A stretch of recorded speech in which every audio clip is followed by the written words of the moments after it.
ಓಂ ಶ್ರೀ ಮಾತೃಭ್ಯೋ ನಮಃ ಪಿತೃಭ್ಯೋ ನಮಃ ಆಚಾರ್ಯೇಭ್ಯೋ ನಮಃ ಪರಮಗುರುಭ್ಯೋ ನಮಃ ಶ್ರೀಮದ್ ಆಚಾರ್ಯೇಭ್ಯೋ ನಮಃ ಶ್ರೀಮದ್ ಆನಂದತೀರ್ಥಗುರುಭ್ಯೋ ಪರಮಾಚಾರ್ಯಗುರುಭ್ಯೋ ನಮಃ ಹರಿ ಓಂ. ನಾರಾಯಣಂ ನಮಸ್ಕೃತ್ಯ ನರಂ ಚೈವ ನರೋತ್ತಮಂ ದೇವೀಂ ಸರಸ್ವತೀಂ ವ್ಯಾಸಂ ತತೋ ಜಯಮುದೀರಯೇತ್. ತಿಳಿಯ ಹೇಳುವೆ ಕೃಷ್ಣ ಕಥೆಯನು, ಇಳೆಯ ಜಾಣರು ಮೆಚ್ಚುವಂತಿರೆ, ನೆಲೆಗೆ ಪಂಚಮ ಶ್ರುತಿಯ ನೊರೆವೆನು ಕೃಷ್ಣ ಮೆಚ್ಚಲಿಕೆ. ಹಲವು ಜನ್ಮದ ಪಾಪರಾಶಿಯ ತೊಳೆವ ಜಲವಿದು, ಶ್ರೀಮದಾಗಮ ಕುಲಕ್ಕೆ ನಾಯಕ ಭಾರತಾಕೃತಿ ಪಂಚಮ ಶ್ರುತಿಯ.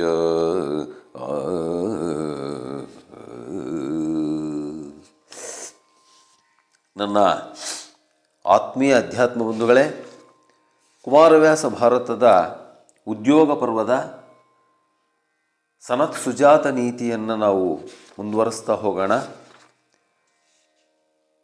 ಉದ್ಯೋಗ ಪರ್ವದ 4ನೇ ಸಂಧಿ ಸನತ್ ಸುಜಾತ ಹೇಳಿರ್ತಕ್ಕಂಥದ್ದು. ಮುಂದುವರಿತಾ ಇದೆ.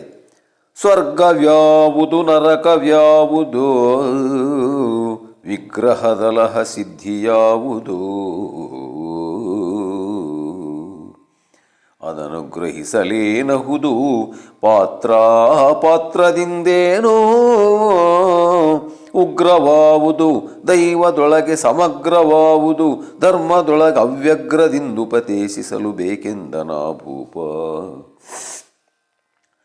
ಧೃತರಾಷ್ಟ್ರ ಸನತ್ ಸುಜಾತ ಮಹರ್ಷಿಗಳನ್ನು ಕೇಳ್ತಾನೆ, ಮಹಾತ್ಮರೇ, ಸ್ವರ್ಗ ಯಾವುದು, ನರಕ ಯಾವುದು, ಕಷ್ಟದಲ್ಲಿ ಯಾವ ಸಿದ್ಧಿಯನ್ನು ಪಡೆದರೆ ನಮಗೆ ಸುಖ ಸಿಗ್ಬೋದು, ಅಥವಾ ಕಷ್ಟದಿಂದ ಆಗತಕ್ಕಂಥ ಸಿದ್ಧಿ ಯಾವುದು,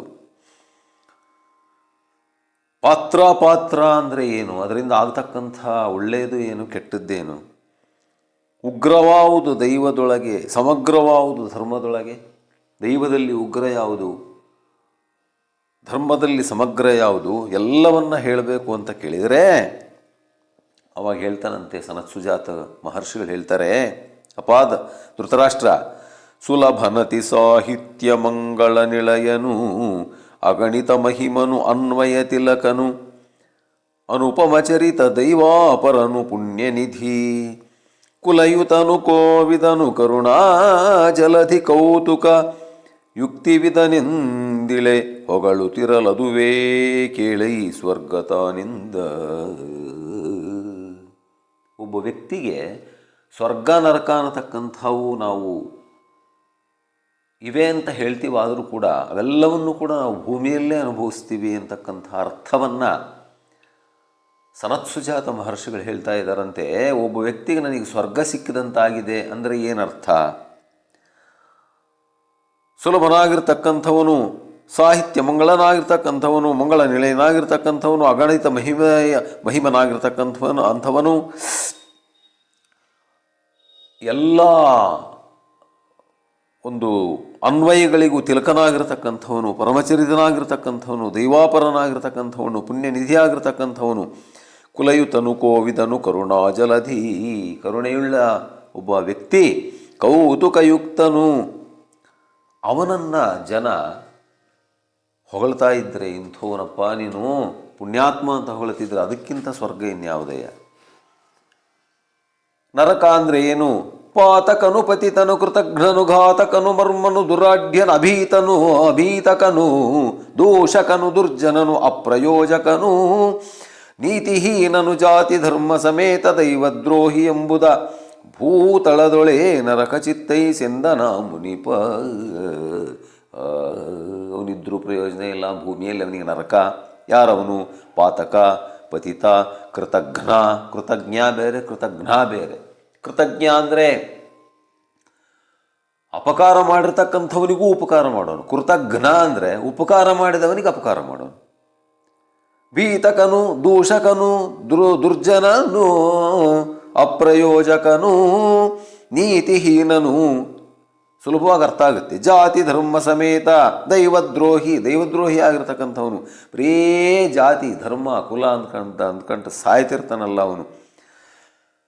ಎಂಬುದಭೀ ಭೂತದುಳೆ ನರಕಚಿತ್, ಅವನಿಗೆ ಭೂಮಿಯಲ್ಲಿ ಬರೀ ನರಕ ಪ್ರಾಪ್ತಿಯಾಗುತ್ತೆ. ಭೂಮಿ ಮೇಲಿರ್ತಕ್ಕಂಥ ಜನ ಎಲ್ಲ ಅವನನ್ನು ಬೈತಿರ್ತಾರೆ.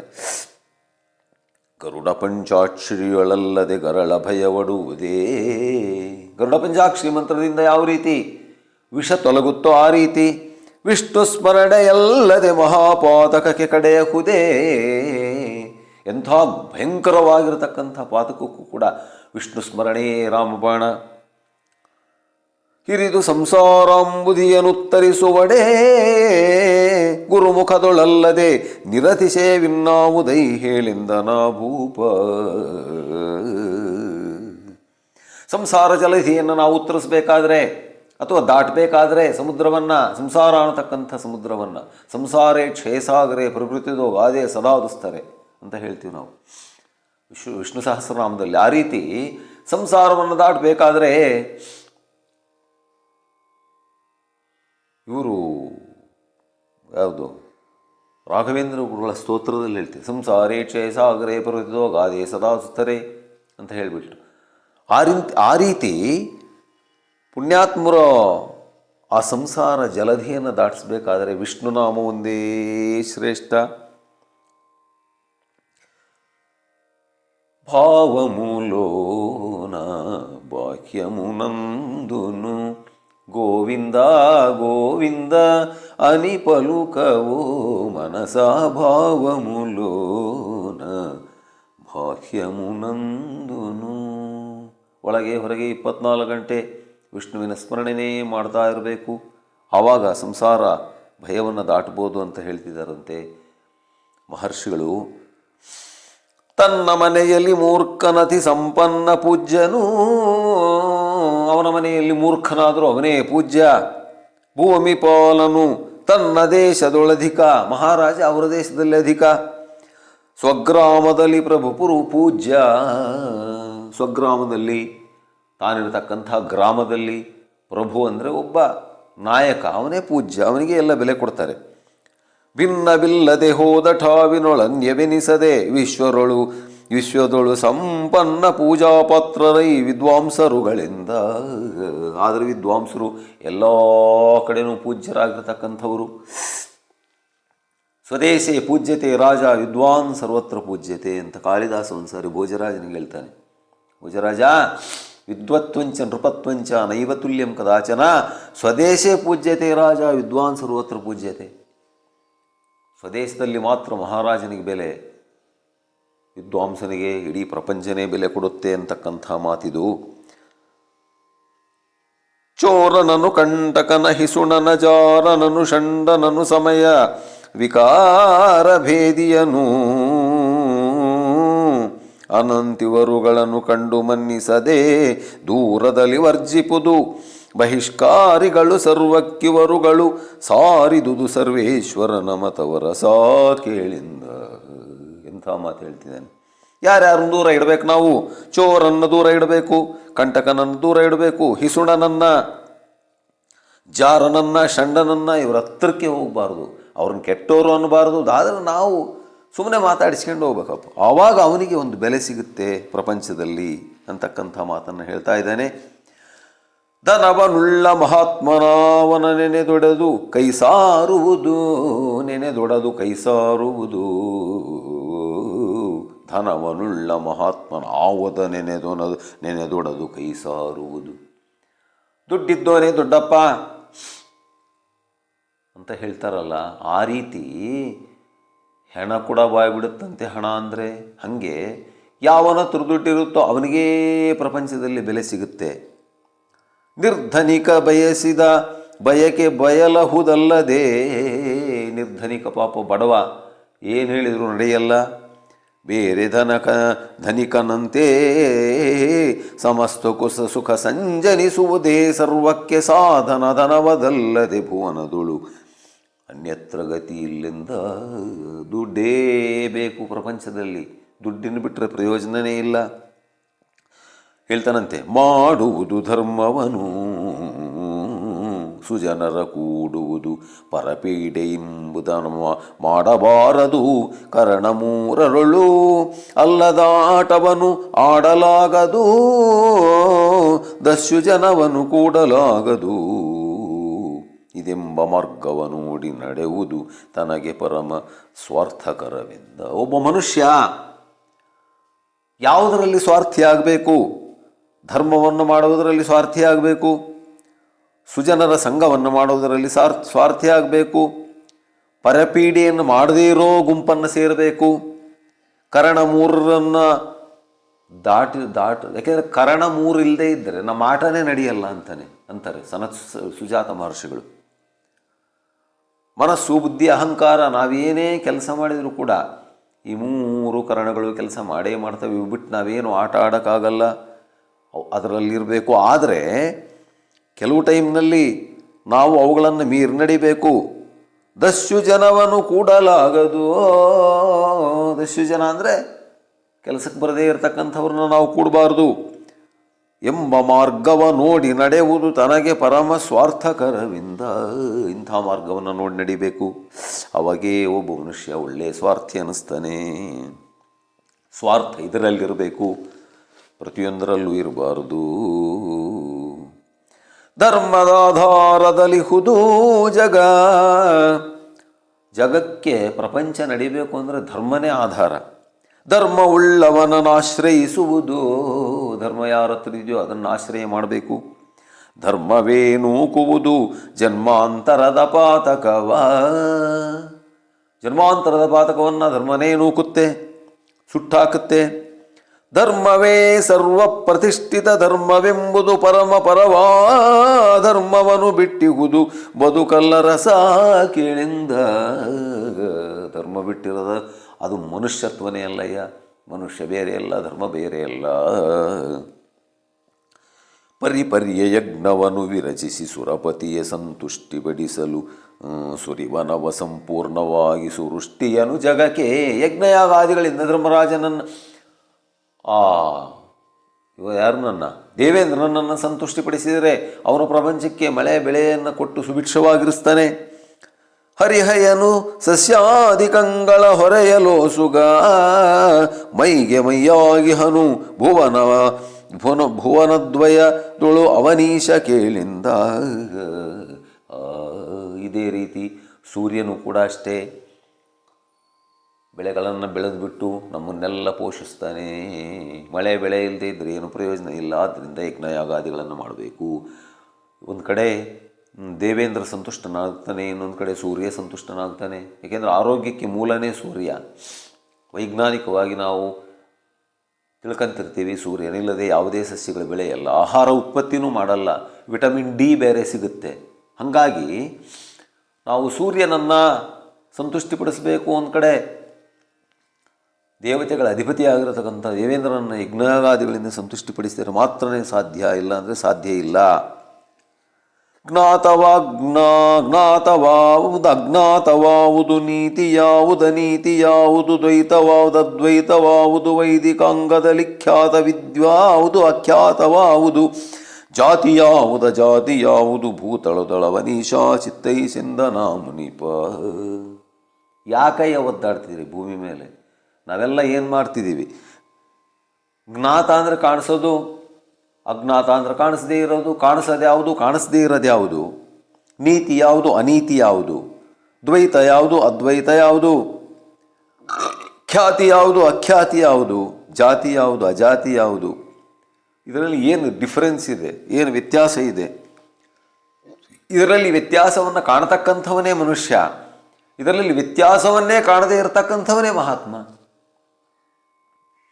ಎಲ್ಲದರಲ್ಲೂ ಕೂಡ ಸಮದೃಷ್ಟಿಯಲ್ಲಿ ಉಳ್ಳವನಾಗಿಬಿಟ್ಟು ಏಕಾಗ್ರ ಚಿತ್ತದಿಂದ ಭಗವಂತನನ್ನು ನೆನೆಸಿಬಿಟ್ಟು, ಭಗವದ್ಗೀತೆಯಲ್ಲಿ ಕೃಷ್ಣ ಅದನ್ನೇ ತಾನೇ ಹೇಳೋದು ಅರ್ಜುನನಿಗೆ, ಒಂದೇ ಮನಸ್ಸನ್ನು ಇಟ್ಕೊಂಡು ನನ್ನನ್ನು ಜಪ ಮಾಡುವಂತಾನೆ. ಆ ರೀತಿ ವ್ಯತ್ಯಾಸಗಳನ್ನು ಎಣಿಸದೆ ಒಬ್ಬ ವ್ಯಕ್ತಿ ಪರತತ್ವವನ್ನು ಚಿಂತಿಸಿದರೆ ಆ ಮಟ್ಟಕ್ಕೆ ಅವನೇರಬಹುದು. ಯೋನಿ ಮುಖವಿಂಬತ್ತು ನಾಲ್ಕು ನವೀನ ಜನ್ಮಗಳು ಉದಯಿಸಿ ಹಾನಿ ವೃದ್ಧಿಗಳರಿದು ಜ್ಞಾನದ ಕಡೆಯ ಕಣೆಯದಲ್ಲಿ ಮಾನವರ ಬಸುರಿನಲ್ಲಿ ಬಂದು ಅಜ್ಞಾತರರಾಗುಳಿವುದಿದು ಕರ್ಮಾನುಗತವಾಗಿ ಹುದಲೇ ಭೂಪಾಲ ಕೇಳಿಂದ. 84 ಲಕ್ಷ ಜೀವರಾಶಿ, 83 ಲಕ್ಷ ಇತ್ತು ಬಂದು ಕೊನೇ ಜನ್ಮ ಮಾನವ ಜನ್ಮಕ್ಕೆ ನಾವು ಬಂದುಬಿಟ್ಟು ಅನಾವಶ್ಯಕವಾಗಿ ಕೆಲಸಕ್ಕೆ ಬರದೇ ಇರತಕ್ಕಂಥವನ್ನು ನಾವೆಲ್ಲ ಅನುಸರಿಸಿ ಮಾಡಬೇರದೇ ಇರತಕ್ಕಂಥದ್ದನ್ನು ಮಾಡಿಬಿಟ್ಟು, ಏಕೆಂದರೆ ಅನ್ನಿಟಿಕಿದಿ ಕಡಸಾರಿ ಜನ್ಮಮೂ ಸತ್ಯಂಬಿಕ ಪುಟ್ಟುಕ ಸುನ್ನ ತಾರಕ ಮಂತ್ರಮೂ ಕೋರಿನ ದೊರಿಕೆನು ಧನ್ಯುಡನೈತಿ ನೀವೋರನ್ನ ಅಂತ ಭದ್ರಾಚಲ ರಾಮದಾಸರು ಹೇಳಿದಾರಲ್ಲ. ಅನ್ನಿಟಿಕಿದಿ ಕಡಸಾರಿ ಜನ್ಮಮೂ. ಆದರೂ ಕೂಡ ನಾವು ನಮ್ಮ ಸಮೇತ ಎಲ್ಲರೂ ಕೂಡ ಮನಸ್ಸಿನ ಒಂದು ವಿಕಲ್ಪಕ್ಕೆ ಒಳಪಟ್ಟು ಏನೇನೋ ಮಾಡ್ತೀವಪ್ಪ. ಹಾಗೆಲ್ಲ ಮಾಡೋಕ್ಕೆ ಹೋಗಬಾರ್ದು ಧೃತರಾಷ್ಟ್ರ. ಉತ್ತಮರ ಸಂಘದೊಳ ಓಲಾಡುತ್ತಾ ದುರ್ವಿಷಯಗಳನ್ನು ಮುರಿಯೊತ್ತಿ ಸಕಲ ಚರಾಚರದ ಸುಖ ದುಃಖಗಳನ್ನು ತಾನು ಹೊತ್ತು ನಡೆಯುತ್ತ ಪುಣ್ಯ ಪಾಪವಿದೆತ್ತಣದು ತನಗೆಂಬ ಕಾಣಿಕೆ ಉತ್ತರೋತ್ತರ ಸಿದ್ಧಿ ಚಿತ್ತೈಸೆಂದನ ಮುನಿಪ. ಒಬ್ಬ ವ್ಯಕ್ತಿಯ ಉತ್ತರೋತ್ತರ ಸಿದ್ಧಿ ಹೆಂಗಾಗುತ್ತೆ ಅಂದರೆ, ಉತ್ತಮರ ಸಂಘವನ್ನು ಹಿಡಿತಾ ದುರ್ವಿಷಯಗಳನ್ನು ಮುರಿದು ಬಿಸಾಕ್ತಾ ಸಕಲ ಚರಾಚರದ ಸುಖ ದುಃಖಗಳನ್ನು ತಾನು ಹೊತ್ತು, ಅಂದರೆ ಬೇರೆಯವರಿಗೆ ನೋವಾದರೆ ನಮಗೆ ನೋವು ಅಂತಕ್ಕಂಥದ್ದನ್ನು ಯೋಚನೆ ಮಾಡ್ತಾ ಪುಣ್ಯ ಪಾಪವದೆತ್ತಣದು ತನಗೆಂಬ ಕಾಣಿಕೆ ಉತ್ತರೋತ್ತರ ನನಗೆ ಪಾಪನೂ ಇಲ್ಲ ಪುಣ್ಯನೂ ಇಲ್ಲ ಅಂದ್ಕೊಂಡು ಯಾವುದಕ್ಕೂ ಸಂಬಂಧ ಇಲ್ಲದಂಗೆ ಯಾವ ಮನುಷ್ಯ ಜೀವನವನ್ನು ನಡೆಸ್ತಾನೋ ಅವನು ಉತ್ತರೋತ್ತರ ಸಿದ್ಧಿಯಾಗತ್ತಪ್ಪ. ಹೆಂಗಿರಬೇಕು ಪಾಂಡವರ ಪರಿಸ್ಥಿತಿ ಹೆಂಗಿದೆ ಗೊತ್ತಾ? ಧೃತರಾಷ್ಟ್ರ ಹೇಳ್ತಾನಂತೆ, ಬಲಿಯ ರಾಜ್ಯ ವಿಭೀಷಣನ ಸಿರಿ ಜಲನಿಧಿಯ ಗಾಂಭೀರ್ಯ ಬಾಣನ ಬಲುಹು ಹನುಮಾನುವಿನ ಭುಜಬಲ ವೀರ ರಾಘವನ ಛಲ ದಧೀಚಿಯ ದಾನ ಪಾರ್ಥನ ಕೆಲೆ ಯುಧಿಷ್ಠಿರ ನೃಪನ ಸೈರಣೆಗಳು ಅಳವಡುವಬದು ಕುಳ್ಳಡದು ವಿಖ್ಯಾತಿ ಕೇಳಿಂದ. ಒಬ್ಬ ಮನುಷ್ಯನ ಜೀವನ ಯಾವ ರೀತಿ ಇರಬೇಕು ಅಂದರೆ, ಬಲಿಯ ರಾಜ್ಯವನ್ನು ಆಳೋದರಲ್ಲಿ ಬಲಿಚಕ್ರವರ್ತಿ ನಂಬರ್ 1. ವಿಭೀಷಣನ ಸಿರಿ, ವಿಭೀಷಣನ ಒಂದು ಅಷ್ಟೈಶ್ವರ್ಯ. ರಾವಣ ಅಂದರೆ ನೀನು ವಿಭೀಷಣ ಅಂದರೆ ಇಬ್ಬರು ಒಂದೇ, ಅವನ ತಮ್ಮನೇ ತಾನೆ. ಯಾವ ರೀತಿ ಇತ್ತು ಅಂದರೆ, ಯಾತಕ್ಕೋಸ್ಕರ ಸಿರಿಯನ್ನು ವಿಭೀಷಣ ಉಪಯೋಗಿಸ್ತಿದ್ದ, ರಾವಣ ಯಾತಕ್ಕೋಸ್ಕರ ಉಪಯೋಗಿಸ್ತಿದ್ದ, ವ್ಯತ್ಯಾಸವನ್ನು ಹೇಳ್ತಿದ್ದಾನೆ. ಜಲನಿಧಿಯ ಗಾಂಭೀರ್ಯ, ಸಮುದ್ರದ ಗಾಂಭೀರ್ಯತೆ, ಬಾಣನ ಬಲುಹು, ಬಾಣಾಸುರನ ಒಂದು ಶಕ್ತಿ, ಹನುಮಾನುವಿನ ಭುಜಬಲ, ಆಂಜನೇಯನ ಒಂದು ಭುಜಬಲ, ವೀರ ರಾಘವನ ಛಲ, ಶ್ರೀರಾಮನ ಒಂದು ಛಲ, ದಧೀಚಿಯ ದಾನ, ದಧೀಚಿ ಮಹರ್ಷಿಗಳ ದಾನ, ಪಾರ್ಥನ ಕೆಳೆ, ಅರ್ಜುನನ ಒಂದು ಶಕ್ತಿ, ಒಂದು ಸಾಮರ್ಥ್ಯ, ಯುಧಿಷ್ಠಿರ ನೃಪನ ಸೈರಣೆ, ಧರ್ಮರಾಜನ ಒಂದು ಸಮಾಧಾನ. ಇಷ್ಟು ಯಾವ ವ್ಯಕ್ತಿಯಲ್ಲಿರ್ತಾವೋ ಅವನೇ ಸಾರ್ಥಕವಾಗಿರ್ತಕ್ಕಂಥವನು. ಇರುಳು ಹಗಲನ ವರತ ಪರಿಚರಿತವನು ಮಾಡುತ್ತ ಪರ ಪುರುಷರನು ನೆನೆಯದೆ ಹಲವು ಸಂಗತಿಗಳಿಗೆ ತಾಯಾಗಿ ಇರುತ್ತದೇವ ಬ್ರಾಹ್ಮಣನು ತಾನಿರುತ್ತ ಸತ್ಕರಿಸುತ್ತ ಅಂತಃಸ್ಫುರದಲ್ಲಿ ಎಸೆಯೇ ಗೃಹಸ್ಥೆನಿಸುವಳು ಅರಸ ಕೇಳಿಂದ.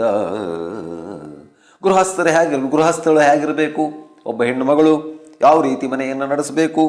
ರಾತ್ರಿ ಹಗಲು ಅನವರತ ಪತಿ ಪರಿಚಯವನ್ನು ಮಾಡ್ತಾ, ಪತಿಯ ಸೇವೆಯನ್ನು ಮಾಡ್ತಾ, ಪರಪುರುಷನನ್ನು ನೆನೆಯದೆ ಹಲವು ಸಂತತಿಗಳಿಗೆ ತಾಯಾಗಿ, ಅಂದರೆ ಅವರು ಯಾರೇ ಆದರೂ ಕೂಡ ಅವರಿಗೆ ತಾಯಾಗಿಬಿಟ್ಟು ದೇವಬ್ರಾಹ್ಮಣನು ತಾನಿರುತ್ತ ಸತ್ಕರಿಸುತ್ತಾ, ದೇವರನ್ನು ಬ್ರಾಹ್ಮಣರನ್ನು ಸತ್ಕಾರ ಮಾಡ್ತಾ ಯಾರಿರ್ತಾರೋ ಅವಳು ನಿಜವಾಗಿಯೂ ಸತಿ ಎನಿಸ್ಕಿಂತಾಳೆ. ಗುರುವಿನಲ್ಲಿ ತಂದೆಯಲಿ ತಾಯಲಿ ಹಿರಿಯರಲಿ ದೈವದಲ್ಲಿ ಪಾಪದ ಇರುಬಿನಲಿ ಗೋವಿನಲಿ ತೀರ್ಥದಲ್ಲಿ ಮಿಗೆ ತನ್ನುವನು ಹೊರೆವ ದಾತಾರನಲಿ ಮಂತ್ರದ ಪರಮ ಸೇವೆಗಳಲ್ಲಿ ಧರಣೀಸುರರುಳ್ ಅಂಜಿಕೆ ಹಿರಿದಿರಲು ಬೇಕೆಂದ ನಾ ಮುನಿಪ. ಯಾರಿಗೆ ನಾವು ಗೌರವವನ್ನು ಕೊಡಬೇಕು? ಹಿರಿಯರಿಗೆ, ತಂದೆಗೆ, ತಾಯಿಗೆ, ಗುರುಗಳಿಗೆ, ದೈವಕ್ಕೆ, ಪಾಪಕ್ಕೆ, ಇವಕ್ಕೆಲ್ಲ ನಾವು ಹೆದರಬೇಕು, ಗೌರವ ಕೊಡಬೇಕು. ಗೋವಿಗೆ, ಹೊರೆವ ದಾತಾರನಲ್ಲಿ ನಮ್ಮ ನಾಯಕನಿಗೆ ಅಥವಾ ದಾತಾರನಿಗೆ ನಮಗೆ ಊಟ ಕೊಟ್ಟಿರ್ತಕ್ಕಂಥವು ಯಾರೇ ಆದರೂ ಅವನಿಗೆ ಮಂತ್ರದ ಪರಮ ಸೇವೆಗಳಲ್ಲಿ ಧರಣೀಶ್ವರರು ಅಂಜಿಕೆ ಹಿರಿದಿರಲು ಆ ರೀತಿ ಒಂದು ಗೌರವ ಇದ್ದರೆ ಇವರಲ್ಲೆಲ್ಲ ಆವಾಗ ಅವನು ನಿಜವಾಗಿರ್ತಕ್ಕಂಥ ವ್ಯಕ್ತಿ ಅನಿಸ್ಕೊಂತನಪ್ಪ ಧೃತರಾಷ್ಟ್ರ. ನೀತಿ ವಿಧನಲ್ಲದ ಕುಮಂತ್ರಿ ವಿನೀತಿ ಪರನೊಲ್ಲದ ಪುರೋಹಿತ ನೇತಕವರಿಂದಾವ ಪುರುಷಾರ್ಥಗಳಿಂದ ಇದುವವು ಕಾತರಿಸಿ ಸಮರಾಂಗಣಕ್ಕೆ ಭಯಭೀತನಃ ಭೂಭುಜನ ದಶೆಂಬೀತು ಹೋಗದೆ ಸಕಲ ಸಂಪದಳ ರಸ ಕೇಳಿಂದ. ಯಾರಿಂದ ಇಡೀ ಸಂಪತ್ತು ನಾಶವಾಗುತ್ತೆ? ನೀತಿ ಇಲ್ಲದೆ ಇರತಕ್ಕಂಥ ಮಂತ್ರಿ, ನೀತಿ ಇಲ್ಲದೆ ಇರತಕ್ಕಂಥ ಪುರೋಹಿತ, ಅವಿನೀತಿ ಇರತಕ್ಕಂಥ ಪುರೋಹಿತ, ಸಮರಾಂಗಣದಲ್ಲಿ ಭಯಪಟ್ಟು ಓಡಿ ಬರತಕ್ಕಂಥ ಒಬ್ಬ ಯೋಧ, ಇವರಿಂದನೇ ಇಡೀ ರಾಜ್ಯ ಹಾಳು.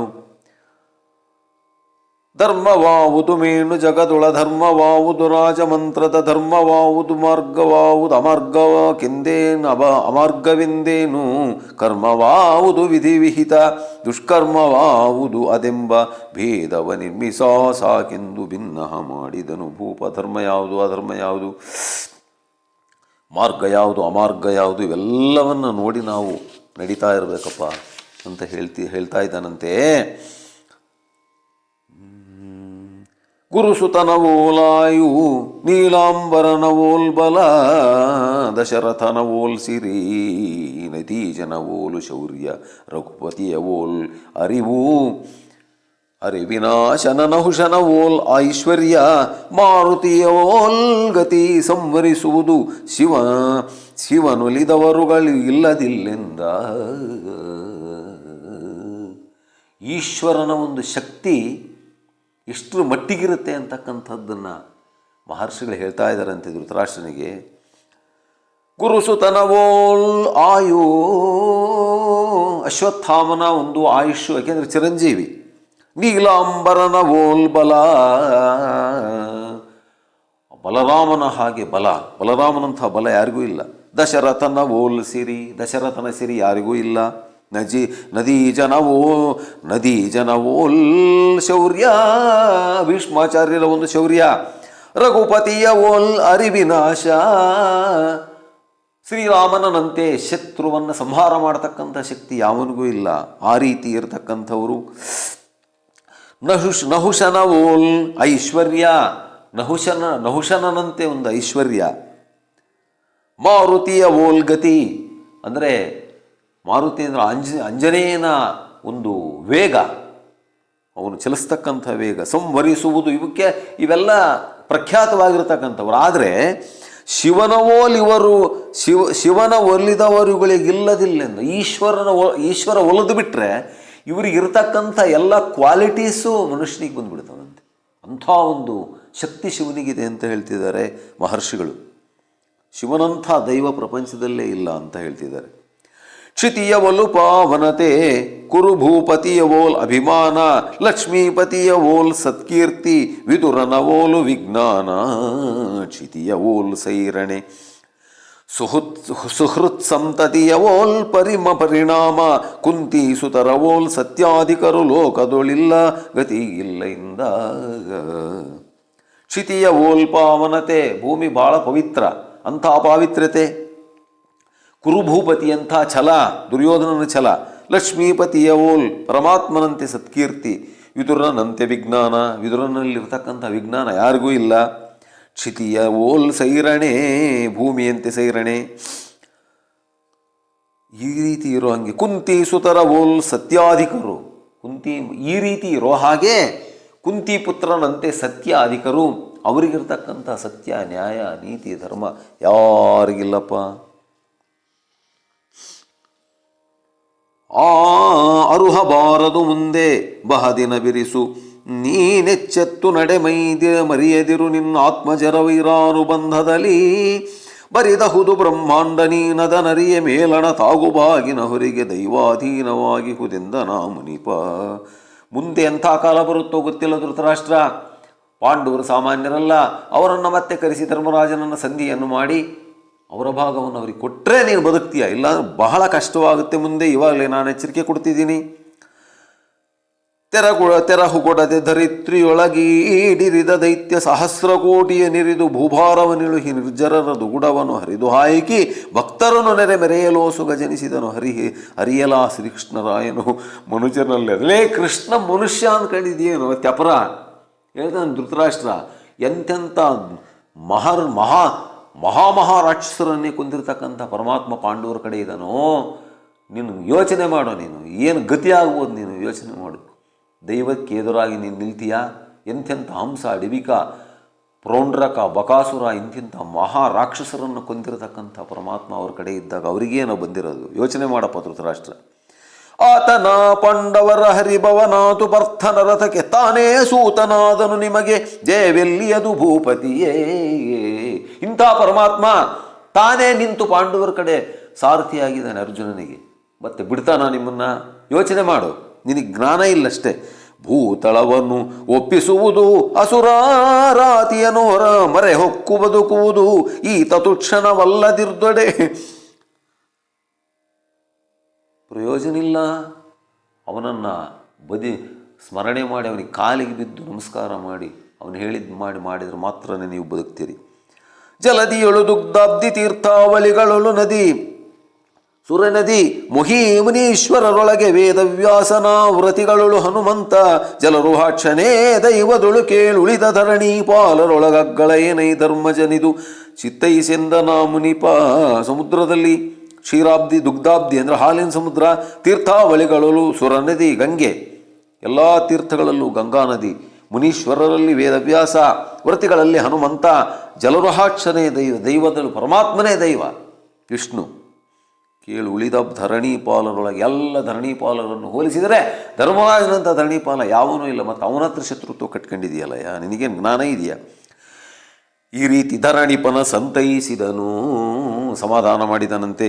ಮುನಿವರನು ತನ್ನ ಆಶ್ರಮಕ್ಕೆ ತಿರುಗಿದನು, ಉರುತರ ಪ್ರೇಮದಲ್ಲಿ ಧೃತರಾಷ್ಟ್ರಾವನೀಶ್ವರನು ಅವನ ಒಂದು ಆಶ್ರಮಕ್ಕೆ ತಾನು ತೆರಳಿದನಂತೆ. ಯಾರು? ಸನತ್ಸುಜಾತ. ಎಲ್ಲವನ್ನು ಹೇಳಿಬಿಟ್ಟು ಹರಿಯನ ಮಳಾನಂದರಸದಲ್ಲಿ ಹೊರೆದು ಹೊಂಪುಳಿಯೋಗಿ ಲಕ್ಷ್ಮೀಧರನ ನೆನೆದನು ರಾಯಗದುಗಿನ ವೀರನರಯಣನ. ಅವಾಗ ಧೃತರಾಷ್ಟ್ರ ಇದೆಲ್ಲವನ್ನ ಮತ್ತೊಮ್ಮೆ ಸ್ಮರಣೆ ಮಾಡಿಕೊಂಡು ಆ ಕೃಷ್ಣನನ್ನು ತನ್ನ ಮನಸ್ಸಿನಲ್ಲಿ ತಂದ್ಕೊಂಡಿದ್ದಾನಂತೆ. ಪರಮಾತ್ಮ, ಮುಂದೆ ಹೇಗೆ ನಡೆಸ್ತೀಯೋ ಏನೋ, ನಿಂದೇ ಇರೋದು ನಂದೇನೂ ಇಲ್ಲ. ಹರಿಯನ ಮಳಾನಂದ ರಸದಲ್ಲಿ ಹೊರೆದು ಹೊಂಪುಳಿ ಯೋಗಿ ಮನಸ್ಸಿನಲ್ಲಿ ತಂದ್ಕೊಂಡು ಪರಮಾನಂದ ರಸವನ್ನು ಪರಮಾನಂದದಿಂದ ಅವನನ್ನು ಇದು ಮಾಡಿ ಲಕ್ಷ್ಮೀಧರನ ನೆನೆದನೋ. ಯಾರನ್ನ? ರಾಯ ಗದುಗಿನ ವೀರನರಯಣನ. ಗದುಗಿನ ವೀರನರಯಣನ, ಗದುಗಿನ ವೀರನರಯಣನ.